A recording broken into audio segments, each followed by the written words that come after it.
اچھا مفتی صاحب، ایک عورت کا شوہر فوت ہو گیا اور اس کا ایک بیٹا ہے، ٹھیک ہے، فرض کر لیتے اس کا نام عمر ہے، ٹھیک ہے، اور بعد میں اس عورت نے دوسری شادی کر لی کسی اور جگہ، ٹھیک ہے، اب اس کا جو یہ بیٹا ہے عمر، اس کی شادی ہو گئی، اس نے شادی کر لی، تو اس عمر کی جو بیوی ہے، ٹھیک ہے، تو یہ اس عورت کی تو بہو ہو گئی، تو کیا یہ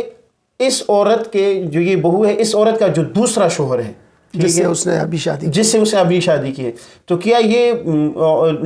بہو اس کی اس عورت کے اس کے دوسرے شوہر کے گھر میں جو ہے وہ رہ سکتی ہے، اور اس کا رہنا جو ہے وہ کیسا ہے شرعاً؟ یہ اس کے لیے غیر محرم ہے موسیٰ۔ جی بات یہ ہے کہ یہ جو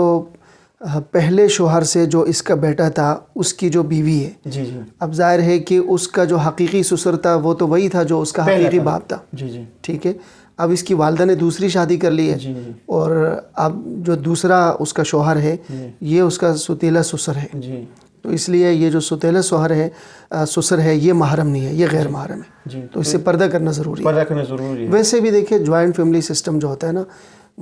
جہاں پر محرم اور غیر محرم لوگ ساتھ رہتے ہو، تو پہلی بات تو یہ ہے کہ کوشش یہ کرنی چاہیے کہ